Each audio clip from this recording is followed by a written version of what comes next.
Това, което искам да споделя в днешното видео, е много важно за мениджмънта на всяка една фирма, за собственика, за менеджера, за хората на по-главни позиции, както и за служителите, както и за хората, които са отдолу. Скоро менеджера на един от екипите ми предостави информация в писмен вид, в която разбрах кой от нашите служители има записан курс в Българска образователна кибернетика по финансова грамотност или някакви други курсове, кой иска да се развива, кой иска да работи с финансов консултант, кой какви цели има, кой какви проблеми има и много друга информация, която той е структурирал специално за мен. Благодаря на Марти за усилията. И от тази информация няколко неща ми станаха ясни, искам да ги споделя с вас, за да можете да разберете, когато един човек от вашия екип решава да се тръгне или кога вашият човек от екипа е краткосрочно с вас, по този начин да можете да предотвратите някой от вашите членове на екипа да се тръгне или пък да наблегнете на другите членове на екипа, ако процесът е необратим. Първо ще започна с две кратки определения. Какво е партньор в една фирма и какво е служител в една фирма. Тъй като доста от хората, които работят на определено място, имат избор дали да използват продуктите на самата фирма. По-късно ще разкажа и за това колко е важно човек, когато работи някъде, да използва продуктите на компанията. Даже не само важно, ами то според мен е направо задължително, ако иска той да бъде дългосрочно в тази компания, той вижда смисъла на компанията, то логично е и да използва конкретните продукти. Какво е служител? Служител е човек, който, моята дефиниция, може би в Уикипедия пише друго, веднага хейтерите и марщаланите ще изварят информация и ще напишат Цветания Фъфлиш и това не го пише в дефиницията в Google. Служител е човек, който извършва определени служебни действия в определен срок и получава определено заплащане. Това е служител. Служителя няма много място за растеж или има място за растеж, но стига един таван. Например, ако искате да бъдете заварчик, може да бъдете заварчик на 1000 лева стартово, на 2000 лева като станете професионалист, на 3, на 4000 лева. Но ако искате да изкарвате 10 000 лева като заварчик, най-вероятно трябва вече да станете собственик на бизнес, да наемете други заварчици, да намерите клиенти, да поемете повече отговорност. И когато вие поемате повече и повече отговорност, тогава и само тогава вие можете да растете в йерархията на каквато и да е структура на компания. Защо ви ги казвам тези неща? Защото много често служителите казват: аз искам да получавам повече пари. Искам да живея по-добър живот, да имам повече деца. Тези служители, за да направят това, което искат, те трябва да имат метрика. И според моите разбирания, както и според ценностната система и разбиранията на Българска образователна кибернетика, на която аз съм главен изпълнителен директор, човек, за да каже, че иска нова кола, по-голямо жилище или деца, то той трябва да знае колко деца, колко ще му струват те, кога ще ги прави, каква кола, колко ще струва тя, кога ще я купува, каква заплата да очаква и така нататък и така нататък. Тоест той трябва да има изготвен подробен, личен финансов план. Добре е той да бъде изготвен на базата на курса по финансова грамотност, който ние в момента водим от Българска образователна кибернетика. Може с помощта на безплатен консултант от Българска образователна кибернетика този курс да бъде в комбинация с консултанта, може и само с консултанта и с помощта на консултанта да се изготви такъв финансов план, за да може служителя да знае всъщност колко пари му трябват и вече да може да прецени дали заплатата, която получава, е достатъчно добра и каква заплата му трябва. Защото задължение пък на бизнеса е да осигури достатъчно пари, за да може служителите в компанията да се чувстват добре. И тук идва ключа към палатката. Когато един служител вижда компанията като място за дългосрочно развитие, той има ясни цели, колко пари му трябват, той е дългосрочно в компанията, той не си търси друга работа, не си търси втори или трети бизнес, не си търси как да работи по-малко и да взима повече пари, той просто вижда смисъла в компанията и се развива в тази компания. Само единствено тогава той може да постигне адекватни краткосрочни, средносрочни и дългосрочни финансови цели, да си купи колата, жилището, да се отгледа децата спокойно. Само единствено когато компанията знае той какви нужди има и когато ясно правят план как да работят заедно. Служителите, както казах, имат един праг на заплатата, който да кажем за работа като видеоедитори в България, да речем, е 5000 лева на месец. Стигаме до този праг и вече, ако искаме да изкарваме повече пари, трябва да направим нещо по-различно. Или иначе казано, да станем, да речем, партньори. Какво означава партньор? Партньор е човек, който поема цялата отговорност върху определено действие, извършва това действие и получава определени дивиденти от това, че извършва действието. Давам ви пример, да речем, лекторите в Българска образователна кибернетика са точно партньори. Те имат заложена минимална ставка, определена сума пари, която получават на месец, която ние им гарантираме, че ако те не могат да... Ако в тяхното обучение, защото ние вярваме в нашите продукти, няма достатъчно хора в началото, ние ще им плащаме тези пари до момента, в който се натрупат хората. Отделно те имат процент от оборота и те съответно получават по-голямото. Сумата, която са се определили като минимум, да кажем някаква сума, 1000 лева просто за примера, или какъв си процент от оборота, да кажем 20% от оборота върху курса. А ако процента от оборота е 0, т.е. нямаме продажби, те се получават 1000 лева. А ако имаме продажби, те получават, да речем, 20%, ако сумата е над 1000 лева, те получават по-голямата сума от двете. Това защо го правим? Защото така те са партньори, те са мотивирани да го развиват, да продават и в същото време знаят, че ако няма достатъчно продажби, те няма да изгубят своето време на празно, ами напротив ще получат пари за това, че работят. Партньора не получава заплата на час, партньора не получава заплата фиксирана, партньора е човек, който поема отговорност, работи, движи нещата и получава спрямо заслугите. Както аз, ако не мога да направя така, че проекта да е печеливш, няма да получа нищо, каквато и заплата да се определя, кой ще ми я плати тази заплата. Ако аз не мога да направя така, че проекта да работи. Напишете това в коментарите. За хората, които не ме познават, казвам се Цветан Радушев, това е моят бизнес канал за бизнес и търговия и за мениджмънт. Както виждате, напоследък качвам доста материали за мениджмънт. До тук, надявам се, да сте направили разликата между партньор и работник.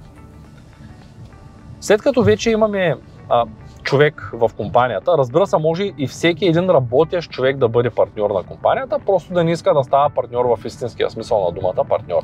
Тоест той може да иска да подкрепя компанията, да използва нейните продукти, да инвестира в компанията, своето време, своите пари дори, тъй като никой не сме спрели да инвестира в българска образователна кибернетика. И тук ще кажа за мен като един ръководител, кои са ключовите пера, които един съвестен и харесващ работата си служител трябва да спазва, за да може да се развива в компанията.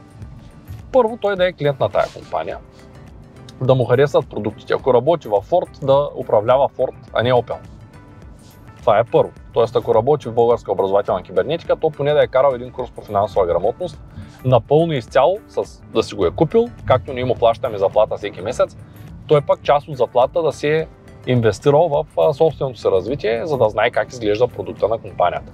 Основният. Второ, той да има изготвен финансов план, за да знае компанията всъщност той от колко пари има нужда. Защото аз редовно срещам много богати клиенти, дори в момента пътувам за София, утре имам среща с двама клиента, които са изключително богати, говоря за финансово богати. И двамата имат нужда от неограничени количества пари, имат нужда от още пари.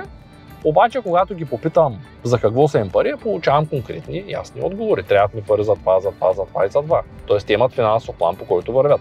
Ако ние не знаем колко пари ни трябват за тая нова кола, защото има нови коли по 40 000 лева и по 400 000 и по 1 400 000, то ние реално не знаем колко пари ни трябват.